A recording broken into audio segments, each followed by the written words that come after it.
Assalamualaikum warahmatullahi wabarakatuh. Salam sejahtera untuk semuanya. Saya Pak Ali dari Insight Chamber. Kita lanjutkan lagi. Sekarang kita pada segmen peredaran darah. Nah, untuk pembahasan yang lain ada di sini ya. Sebelumnya ada segmen pencernaan, sekarang segmen peredaran darah. Nanti ada segmen lagi pernapasan. Nah, oke. Untuk pembahasan urut dan runtut gunakan playlist. Ya, ini adalah playlistnya. Dengan menggunakan playlist maka enak ya, didapatkan di setiap playlist ada keterangan halaman berapa. Oke ya, di judulnya juga ada. Sekarang langsung saja kita akan bahas tentang peredaran darah, sistem peredaran darah. Oke. Sistem peredaran darah. Mari kita lihat data di bawah ini. Hari hipertensi sedunia. Hipertensi atau tekanan darah tinggi, sebuah masalah besar di Indonesia. Nah, kalau Pak Ali malah pernah kena hipotensi, darah rendah ya, karena kecapean. Nah, hipertensi disebut juga sebagai penyakit penyebab kematian kelima di Indonesia. Bayangkan, ya, urutan kelima dari yang paling mematikan. Ya, 1 dari 4 orang pasti menderita hipertensi. Ya, hipertensi itu bisa karena berbagai sebab, nanti akan kita pelajari.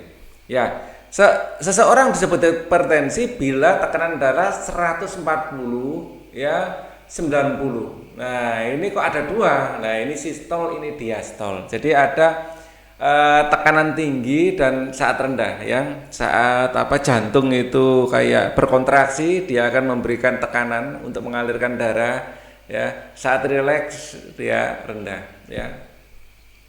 140 90 ini adalah normalnya di usia kalian ya. Kalau semakin tua usia, misalnya kayak Pak Ali seperti ini ya cenderung lebih tinggi tekanannya ya. Lebih tua lagi lebih tinggi lagi ya.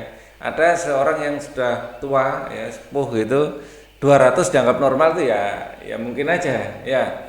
Seseorang disebut hipertensi bila tekanan darah ya 140 90 ya. Usia di atas 55 tahun lebih berisiko hipertensi ya, usia tua lebih berisiko. Hipertensi disebut juga silent killer, pembunuh yang diam-diam. Nah, silent itu diam ya. Jadi diam-diam membunuh. Silent killer. Nah, bagaimana kita mengurangi risiko hipertensi? Batasi garam 1 sendok teh sehari untuk menurunkan risiko hipertensi. Ya, hipertensi bisa menyerang beberapa organ, diantaranya otak. Ya, kena stroke nanti. Jantung, ginjal. Nah, ini orang dengan obesitas 5 kali lebih berisiko terkena hipertensi ya. Jadi berat badan kita harus kita kendalikan seperti Pak Ali nih ya. Ideal berat badannya. Nah, kalau kali ini contoh positif ya. Jadi ada berat badan ideal yang disarankan oleh dokter, ada rumusnya ya. Kalian bisa lihat di Google. Nah, apa yang kalian ketahui tentang penyakit darah tinggi?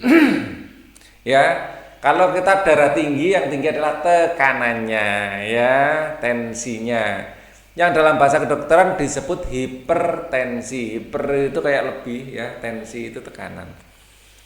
Begitu bahayanya hipertensi sehingga dapat menimbulkan kematian mendadak meninggal. Nah, faktanya 1 dari 4 orang berpotensi terkena hipertensi. Berarti 25% ya populasi ini ada risiko hipertensi ya. Apa kaitannya dengan makanan yang kita makan dengan hipertensi? Ya ada, tadi sudah dikasih clue-nya, garam ya. Dalam subbab ini kita akan bahas mengenai sistem peredaran darah dan darah kita dan penyakit-penyakit yang menyertainya, termasuk hipertensi ini. Ini hanya salah satu penyakit dari sistem peredaran darah. Yang lain masih banyak. Mari kita pelajari dengan semangat agar kita bisa menghindari penyakitnya. Dan kalau kita memiliki kebiasaan yang baik, ya, kebiasaan makan, kebiasaan olahraga, kebiasaan istirahat, Nah, ini yang akan menjaga bukan hanya dari hipertensi, dari penyakit-penyakit yang lain juga. Sekarang kita mulai dari struktur dan fungsi organ peredaran darah. Yang paling utama dalam peredaran darah tentu saja mesinnya, yaitu jantung kita, ya. Gambar 2.17 memperlihatkan organ-organ sistem peredaran darah yang terdiri dari jantung sebagai pemompanya, pembuluh darah dan darah. Ya. Nah, jadi jantung ini adalah organ yang awal-awal dibentuk. Sejak kita itu janin 40 hari itu jantung sudah mulai berdetak. Ya. Kalau jantung berhenti berdetak artinya kita sudah dinyatakan meninggal. Nah, organ-organ peredaran darah dan ini adalah darahnya. Yang digambarkan di sini hanya darah merah. Apakah darah ini hanya terdiri dari darah merah? Tidak, ada darah putih juga. Ya, ada plasma darah, ada keping darah, macam-macam. Sekarang kita mulai dari jantung. Jantung berfungsi untuk memompa darah. Lup-dup, lup-dup, lup-dup gitu ya, ke seluruh tubuh melalui pembuluh darah. Tanpa jantung, darah tidak akan beredar. Ya, kecuali dikasih jantung buatan. Nah, itu jantung juga ya kan. Nutrisi dari makanan yang kalian makan pun tidak akan mampu diedarkan ke seluruh tubuh kalian karena nutrisi ini diedarkan melalui peredaran darah. Jantung manusia terdiri dari 4 ruang, yaitu serambi dan bilik ya. Jadi kurang lebih secara enak gambarkan gini aja ya. Ingat, kita berposisi sebagai dokter ya.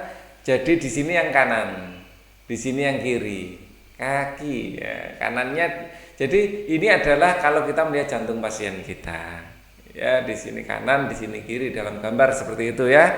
Ya, harus diingat ya. Kalau yang atas itu adalah bilik ya, serambi, maaf, serambi. Yang bawah adalah bilik ya, cara ingatnya gitu ya. Jadi tempat masuknya namanya masuk, pintu masuk itu ya lewat serambi dulu, di belakang itu baru bilik gitu ya. Serambi atau yang disebut sebagai atrium berfungsi menerima darah ke dalam jantung, sementara bilik atau yang biasa disebut ventricle berfungsi untuk memompa darah keluar dari jantung. Itu juga alasan kenapa otot jantung di bagian bawah lebih tebal, karena di ventricle inilah terdapat otot-otot yang memompa darah ke seluruh tubuh. Ayo kita amati dan analisis gambar di bawah ini. Coba perhatikan gambar 218 yang memperlihatkan struktur jantung serta bagian-bagiannya. Ya, terlihat bagian bawah jantung atau ventricle lebih tebal dan memiliki otot yang kuat karena dialah yang memompa. Berdasarkan gambar tersebut, diskusikan dengan teman sebangkumu mengapa bagian tersebut lebih tebal dan memiliki otot lebih kuat. Sudah Pak Ali jawab ya? Karena ventricle, karena ya otot bilik jantung bertugas untuk memompa darah baik ke paru-paru maupun ke seluruh tubuh. Yang bagian kiri lebih tipis daripada yang bagian kanan ya, di sini kanan, yang bagian kiri yang paling tebal karena memompa ke seluruh tubuh ya. Bagian kanan, bagian kiri ya, kiri lebih tebal, paling tebal karena memompa darah ke seluruh tubuh. Sedang yang bagian kanan hanya ke paru-paru.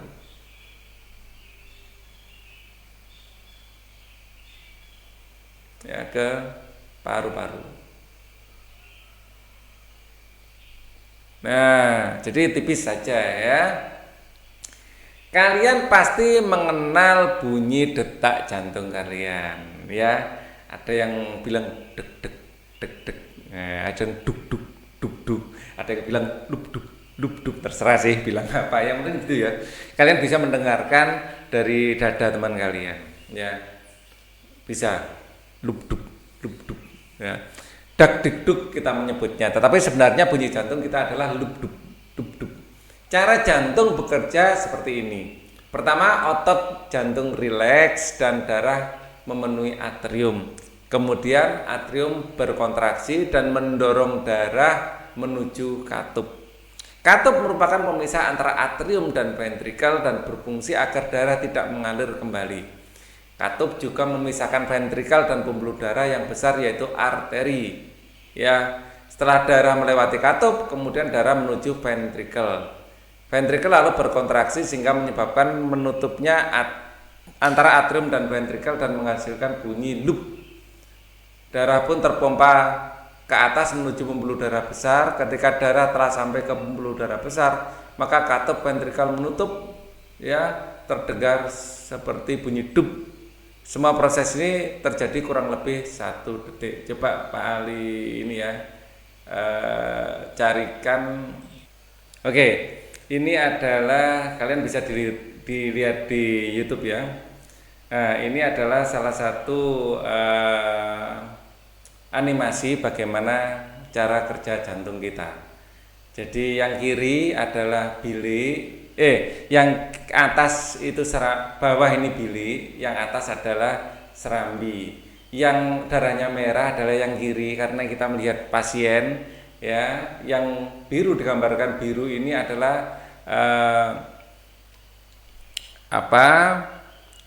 darah yang kotor, ya. Yang biru darah yang kotor, yang merah darah yang bersih. Jadi seperti ini, darah dari seluruh tubuh akan masuk ke serambi, ya. Di sini ada serambi kiri, ya, serambi kanan, maaf ya, kali sering kebalik-balik juga. Serambi kanan masuk ke, terus darah di sini ada valve.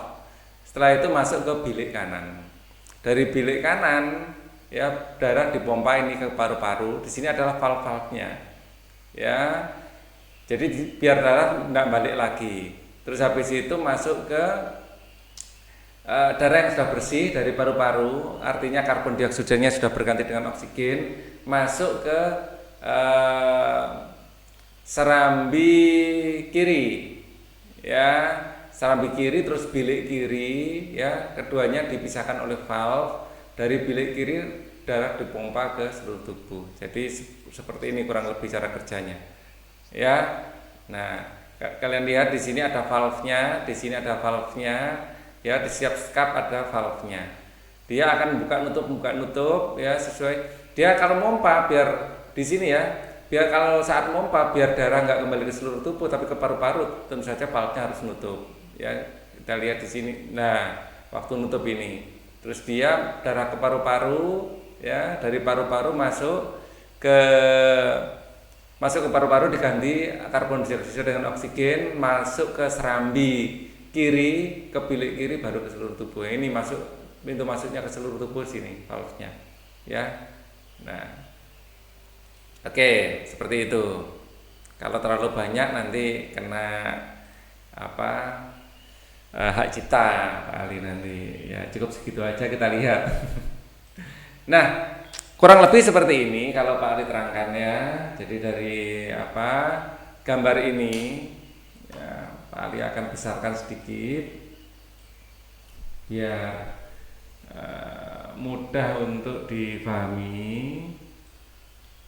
Nah, coba kita akan perjelas yang sudah kita baca tadi. Jangan terlalu besar, segini aja. Oke. Kalian pasti mengenal bunyi detak jantung kalian, dak dikduk, ya. Cara jantung bekerja seperti ini, ya. Pertama, otot jantung rileks dan darah memenuhi atrium. Ya, rileks, darah memenuhi atrium. Darah yang dari seluruh tubuh, ya, memenuhi atrium kiri, ya. Saya gambarkan warna biru karena darahnya ini masih kotor, ya, maaf, atrium kanan, ya. Tapi dari paru-paru memenuhi atrium kiri lewat sini, darah dari sini, ya. Kemudian atrium berkontraksi dan mendorong darah menuju katup. Katup merupakan pemisah antara atrium dan ventrikel dan berfungsi agar darah tidak mengalir kembali. Katup juga memisahkan ventrikel dan pembuluh darah yang besar yaitu arteri. Setelah darah melewati katup, ya di sebelah kanan darah dari serambi kanan menuju ke bilik kanan, ya darah yang bersih dari serambi kiri masuk ke bilik kiri, kemudian di sini katupnya menutup, dia menutup. Habis setelah rileks, sekarang kontraksi. Begitu kontraksi, darah dari serambi bilik kanan ini akan dialirkan menuju ke paru-paru. Di sini menuju paru-paru. Nah, darah yang sudah bersih dari paru-paru akan masuk ke darah yang bersih ya dari sini, dari bilik akan disalurkan ke seluruh tubuh lewat atas ini. Nah, seperti itu. Jadi saat rileks darah masuk baik ke serambi kanan maupun serambi kiri, saat kontraksi darah keluar baik dari bilik kanan maupun bilik kiri. Seperti itu, ada tugasnya masing-masing.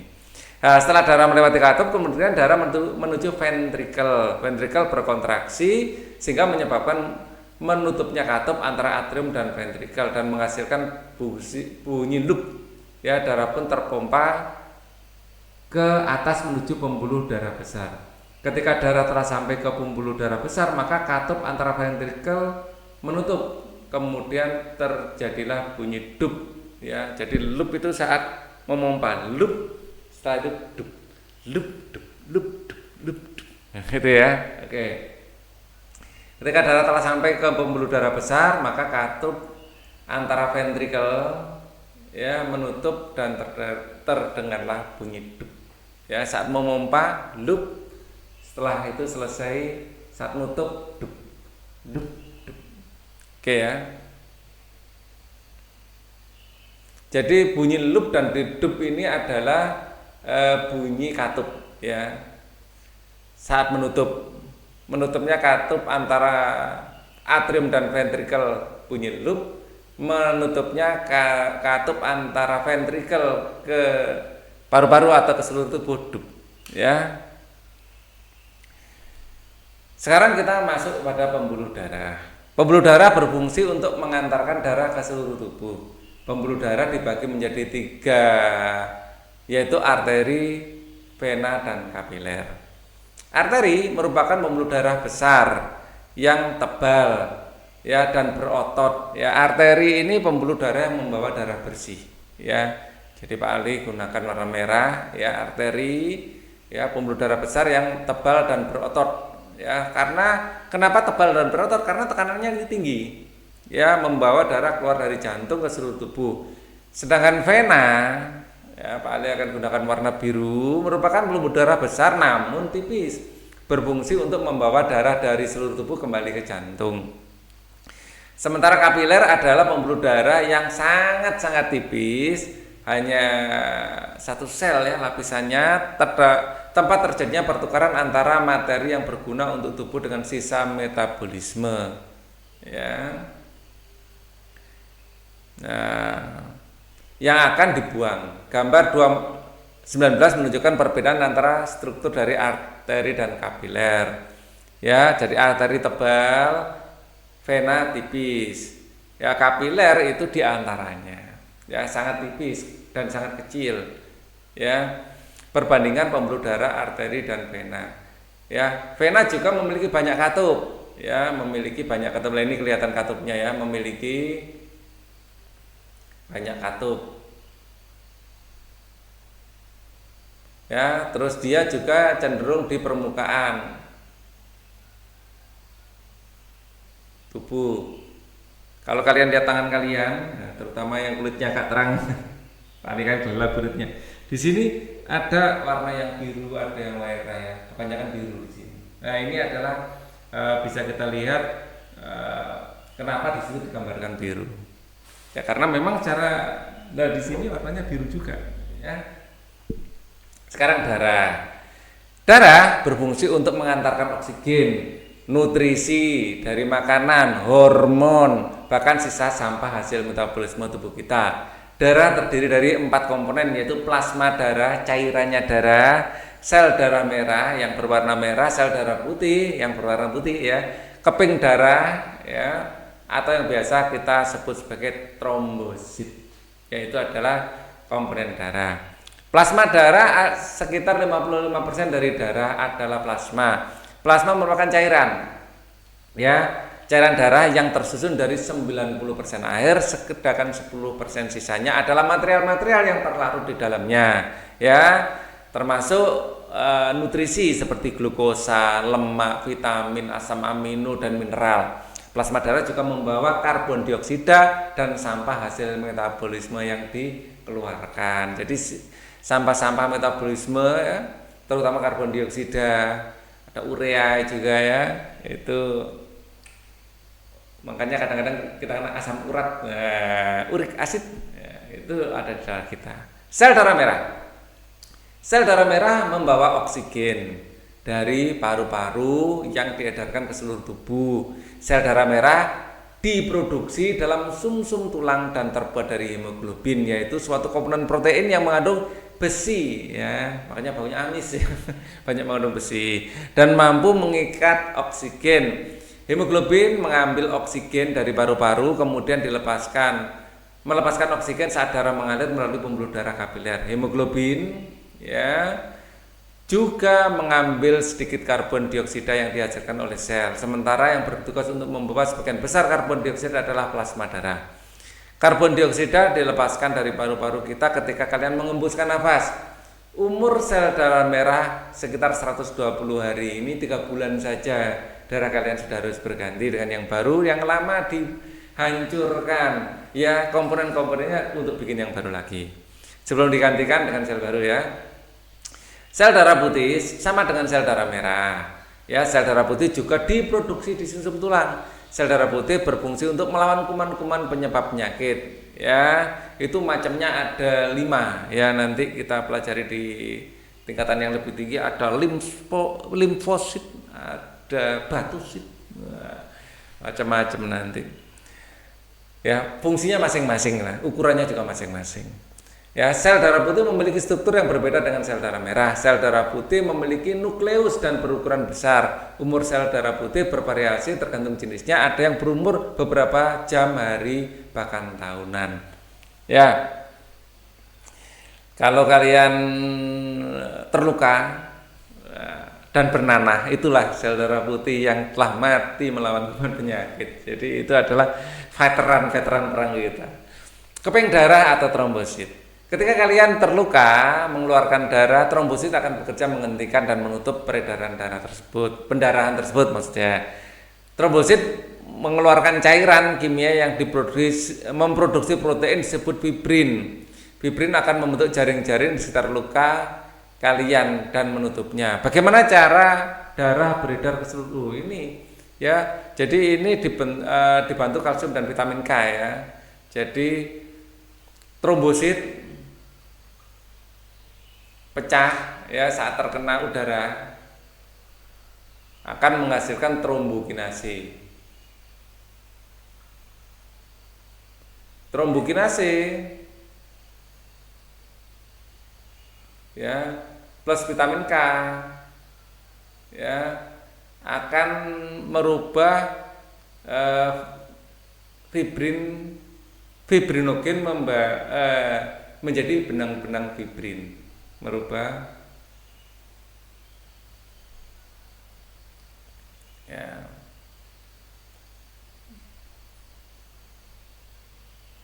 fibrinogen, benang-benang fibrin.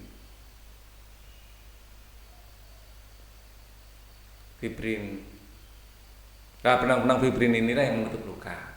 Bagaimana cara darah beredar ke seluruh tubuh? Coba perhatikan gambar di bawah ini, bagaimana cara darah beredar ke seluruh tubuh ya. Jadi dari pertama ya, vena cava ya adalah kumpulan dari seluruh sisa-sisa ini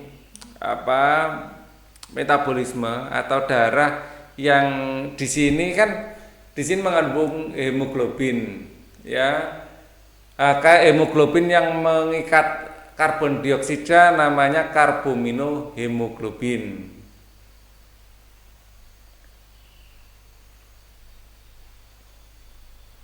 Ya, ini akan menuju ke bagian mana? Di sini kaki. Ingat ya, di sini adalah bagian kanan karena yang kita lihat adalah pasien. Ya, darah dari seluruh tubuh akan masuk ya yang pertama ke serambi kanan. Lalu darah menuju ke bilik kanan. Kemudian darah akan menuju paru-paru.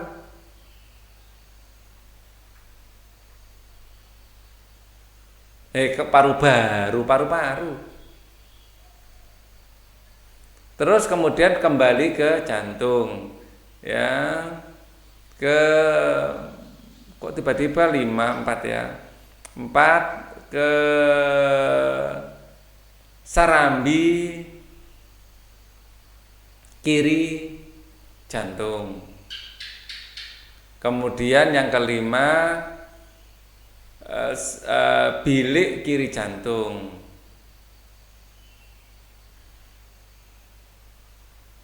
Ya, kali bikin K itu mesti kacau. Nah, kemudian keenam kembali ke seluruh tubuh. Ya. Nah, lewat ini aorta. Ya, di sini aorta. Oke. Sistem peredaran darah manusia urutannya seperti ini ya, kalian hafalkan. Sistem peredaran darah manusia adalah sistem peredaran darah ganda. Ya, artinya darah 2 kali melewati jantung. Pertama, melalui sirkuit paru-paru, yaitu darah dipompa menuju paru-paru dan terjadi pertukaran antara karbon dioksida dengan oksigen. Ya, kalau oksigen membentuk oksihemoglobin. Kalau ini karbaminohemoglobin. Ya, kenapa digambarkan warnanya beda ya? Karena oksihemoglobin banyak mengandung oksigen, karbaminohemoglobin banyak mengandung karbon dioksida. Darah yang membawa oksigen dibawa ke jantung. Yang kedua melalui sirkuit seluruh tubuh, yaitu darah yang telah mengandung oksigen dipompa ke seluruh tubuh. Di kapiler-kapiler tubuh terjadi pertukaran oksigen dengan karbon dioksida. Karbon dioksida dibawa ke jantung dan kemudian siklus berulang.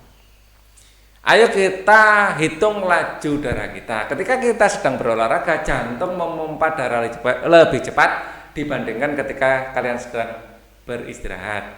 Iya dong, ya. Saat kita olahraga, tubuh kita membutuhkan energi lebih banyak, pembakaran lebih banyak, ya. Jadi jantung juga harus memompa darah lebih cepat. Coba baca grafik di bawah ini, tariklah kesimpulan. Ya. Di sini saat istirahat, ya. Di sini apa ini? Laju darah ini cuman 5.000 cm per menit. Saat berolahraga ada naiknya banget ya, 25.000, dari 5.000 menjadi 25.000. Berapa banyak beda laju darah seluruh tubuh pada saat olahraga dengan beristirahat, yaitu 25.000 dikurangi 5.000, yaitu 20.000 cm per menit, yaitu tadi cm kubik per menit bedanya. Menurut kalian mengapa laju darah pada saat berolahraga lebih cepat dibandingkan saat beristirahat? Karena saat olahraga kita membutuhkan energi yang lebih besar, sedang bahan energi yaitu gula dan oksigen ya diedarkan melalui darah.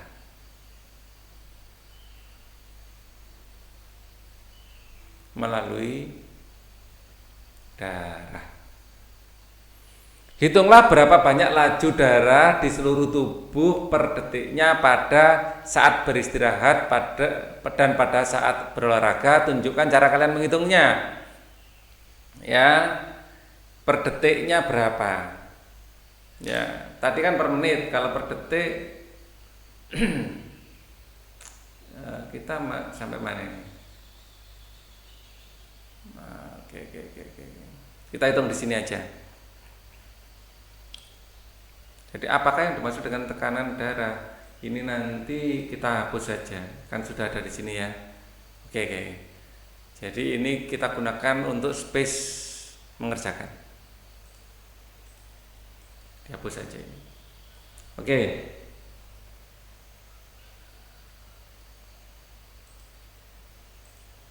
Sekarang saat istirahat.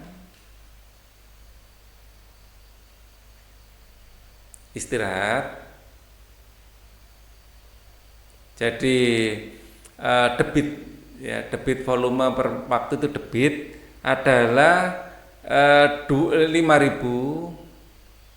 ya cm kubik per menit. Ini sama dengan 5.000 cm kubik per 1 menit kan 60 detik. Ya kan? Nah, ini dicoret. Nah, tinggal 500 dibagi 6. Kita gunakan kalkulator. 500 dibagi 6. 83,3 atau 83 sepertiga. 83 1/3 ya cm kubik yang per detik. Ya, yang diinginkan per detik ya, per detik. Ya. Hitunglah berapa banyak laju darah seluruh tubuh per detiknya saat beristirahat. Ini bukan laju sebenarnya ya. Ini adalah debit ya. Volume per waktu itu bukan laju tapi debit ya, bukan laju. Debit. Ya. Debit itu adalah volume per waktu. Diartikan laju juga mungkin apa-apa deh. Tapi sebenarnya lebih cocoknya debit. Ya. Saat olahraga maka debitnya kalau laju itu V ya. Tapi Pak Ali lebih suka menggunakan debit D aja. Ya. Ini adalah 25.000 ya cm kubik per menit. Ini adalah 25.000 cm kubik per 60 detik. Ya. Betul ya? Cek lagi 25.000 sama dengan ini bisa kita coret ya, 2.500 per 6. 2.500 per 6. 416 per 6. 416 2/3 ya 2/3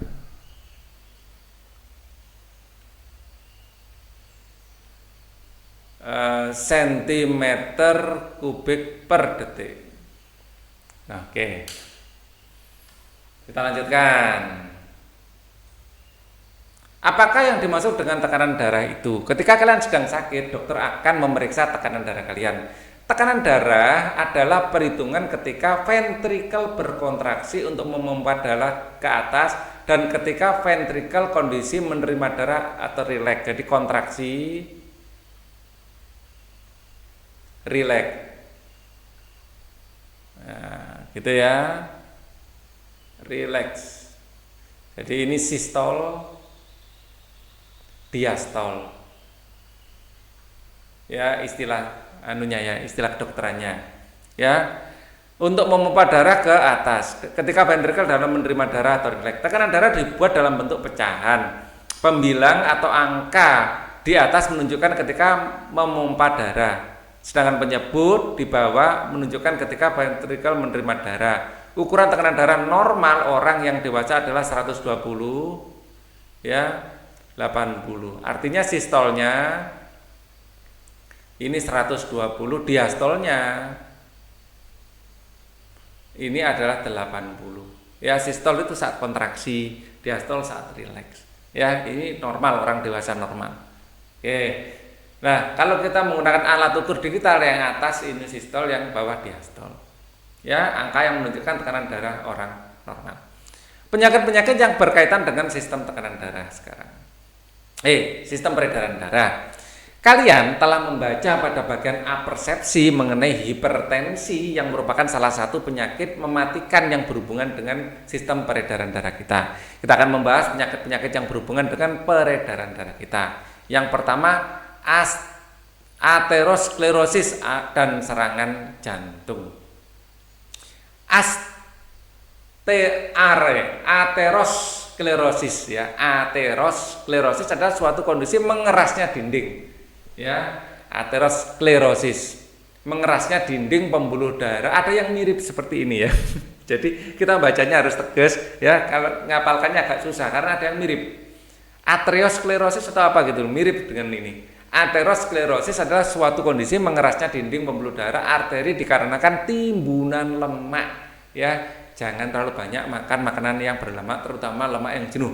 Ya, ini aterosklerosis. Ini bisa menyumbat laju peredaran darah di pembuluh darah. Kolesterol merupakan penyebabnya. Melambatnya laju darah mengakibatkan lambatnya oksigen diedarkan ke seluruh tubuh. Jika hal itu terjadi, maka organ-organ dalam tubuh kita bisa rusak.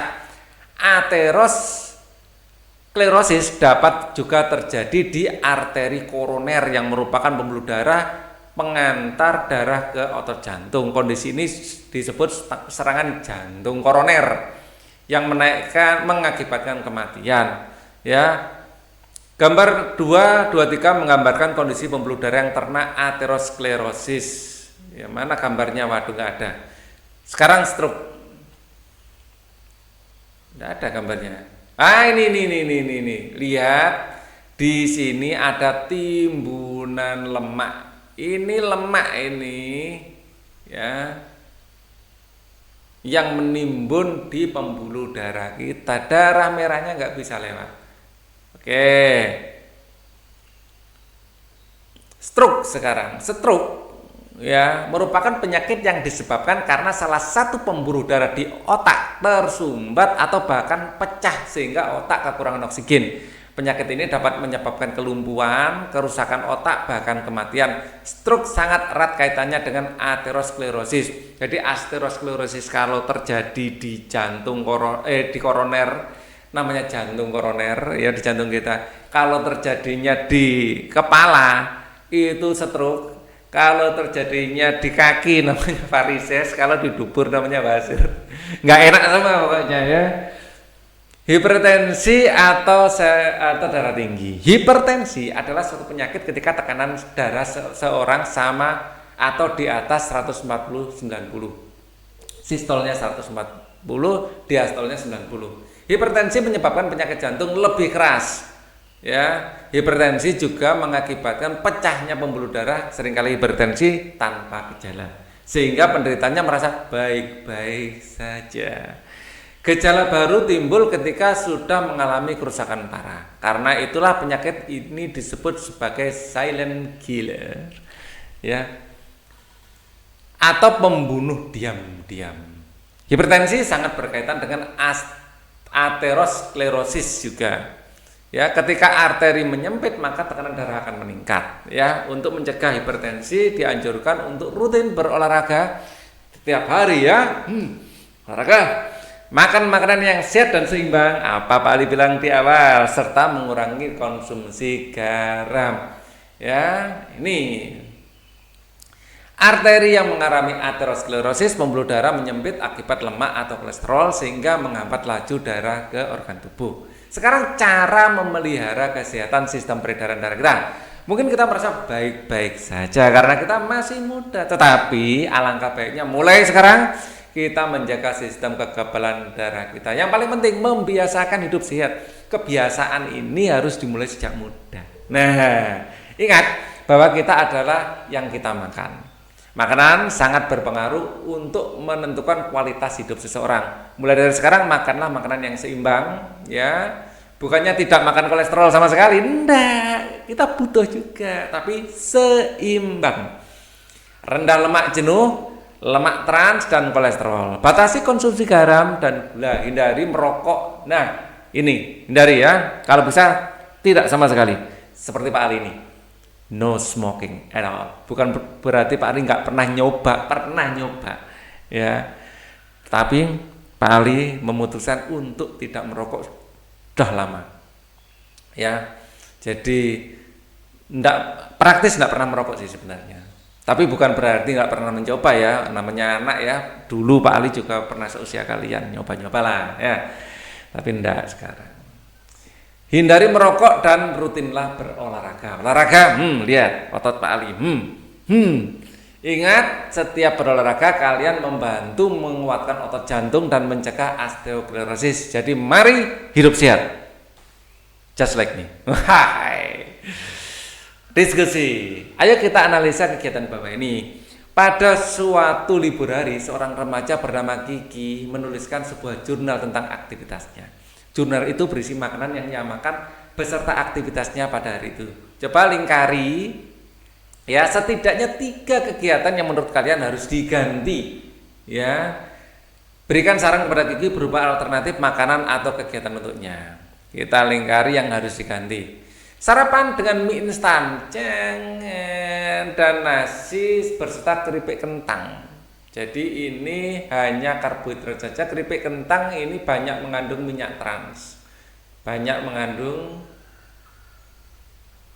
minyak trans dan kandungan garam yang tinggi.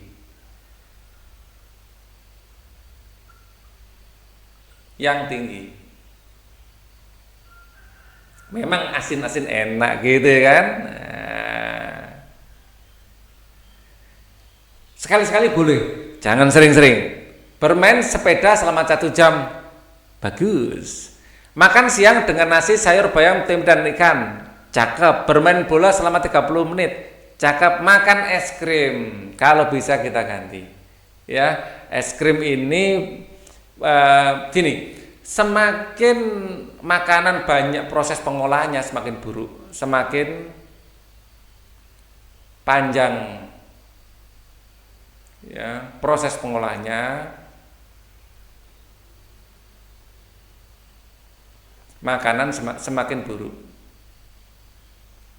buruk untuk kesehatan.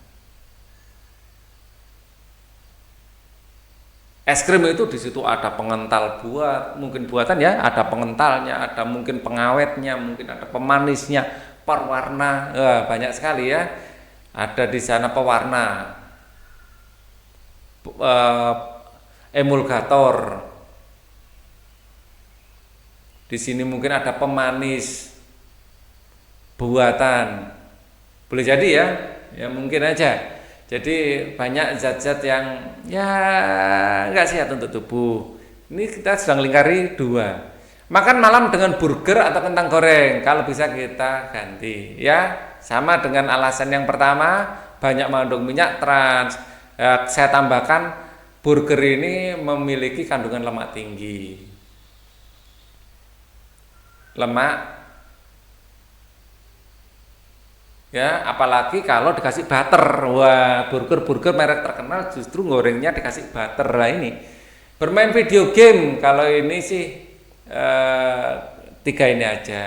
Bolehlah bermain video game, kalau bisa ya belajar. Jangan mana belajarnya belum ya. Tadi sudah main sepeda dan lain-lain, belajar ya. Jangan lupa belajar. Oke. Tidur malam harus. Ini mantap ini ya. Kalian seusia kalian minimal ya, seusia kalian 8 jam. Nah, kalau malam cuma 6 jam, siang harus tidur 2 jam. Diskusikan dengan teman sebangku kalian dan presentasikan di depan kelas mengenai makanan atau kegiatan kalian sarankan untuk Kiki. Fakta sains.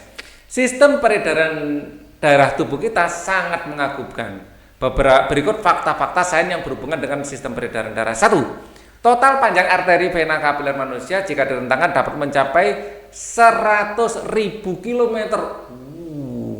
Sementara keliling bumi hanya 40.000 kilometer. Berarti pembuluh darah kita bisa mengelilingi bumi sebanyak 2,5 kali. Gila nggak jantung itu mampu memompa seperti itu? Pada manusia bersantai, maka jantung berdetak sekitar 75 kali per menit.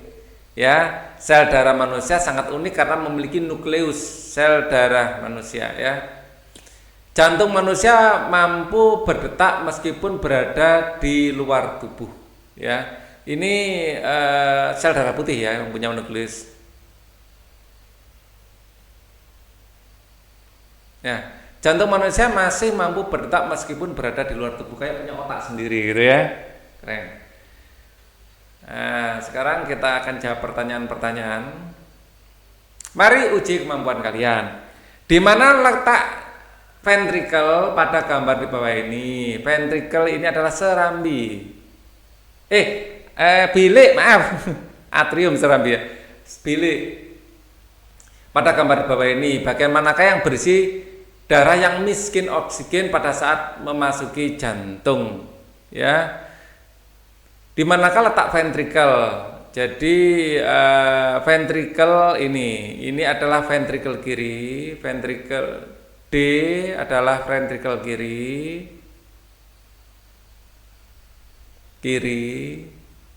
dan B ventricle kanan.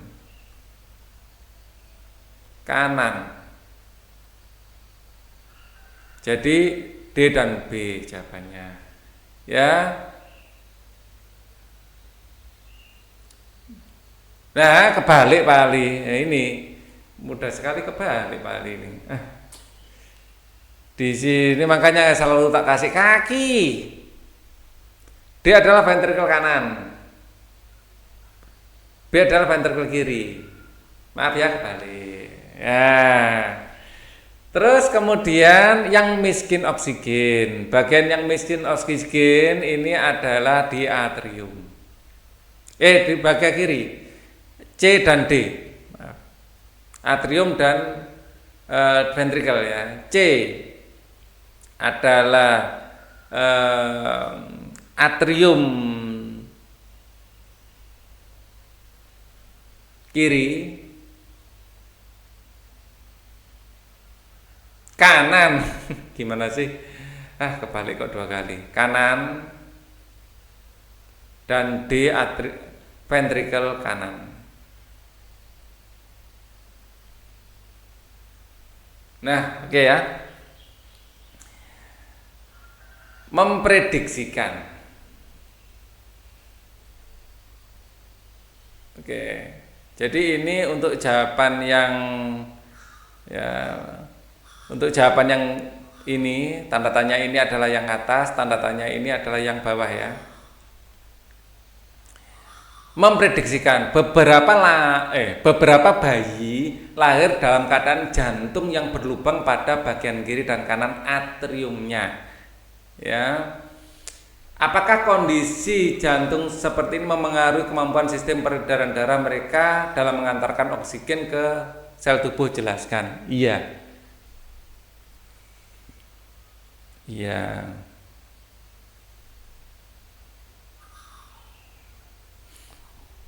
Karena saat jantung berkontraksi,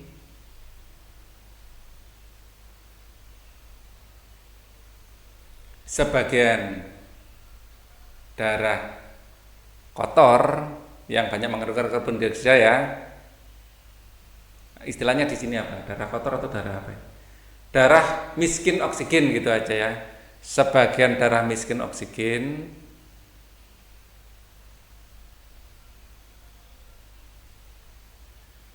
ya kembali ke serambi kanan dan daerah kaya oksigen yang seharusnya ke seluruh tubuh ya, sebagian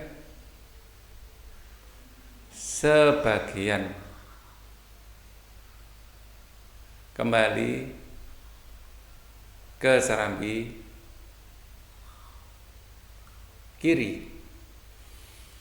Membandingkan sekarang, buatlah paragraf yang membandingkan sistem peredaran darah manusia dengan transportasi angkutan jalan raya. Jelaskan persamaan dan perbedaannya. Persamaan darah dan jalan raya, sistem transportasi angkutan sama-sama berfungsi untuk mendistribusikan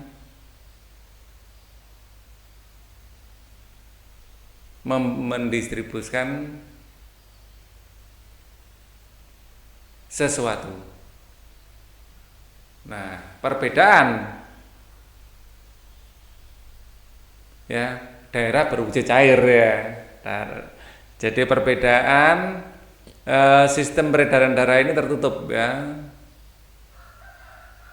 Perbedaan tentu saja ya secara fisik ya. Ya, barang yang didistribusikan beda. Atau apa ya? Secara prinsip yang membedakan itu adalah ya apa? Wujud dari darah dan transportasi beda. Wujud berbeda ya, kemudian yang didistribusikan juga berbeda,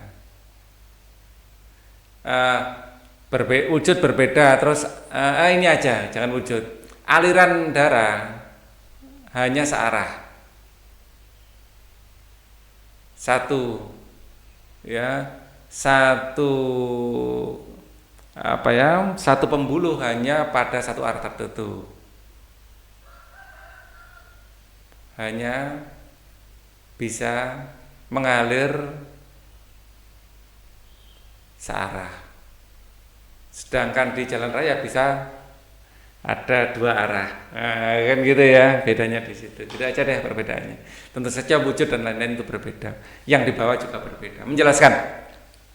Beri dua alasan mengapa pilihan makanan sangat berpengaruh terhadap kesehatan sistem peredaran darah manusia. Ya, makanan ya yang sehat, yang bergizi seimbang,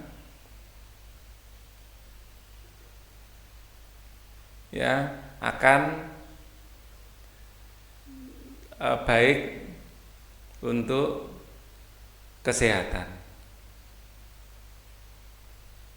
termasuk sistem peredaran darah.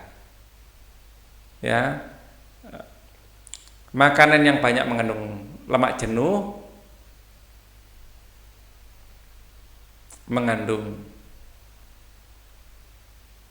jenuh, berisiko terjadi arteriosklerosis.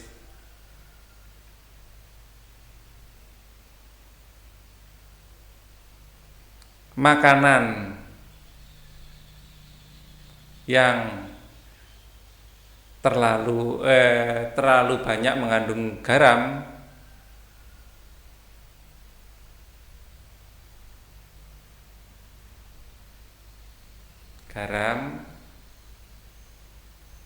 ya berisiko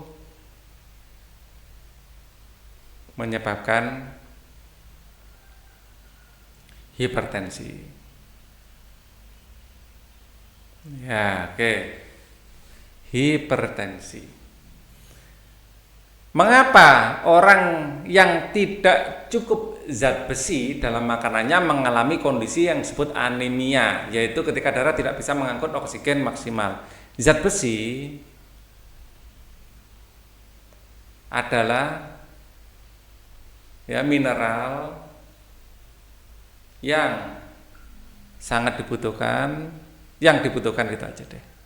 Yang dibutuhkan dalam pembentukan dalam pembentukan sel darah merah.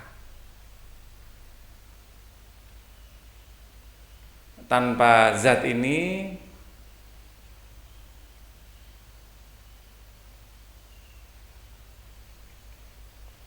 ya maka ya segini aja deh, kalau usah tanpa. Ya, sehingga kekurangan zat besi tentu saja akan produksi darah terganggu. Gitu aja ya. Sehingga kekurangan zat besi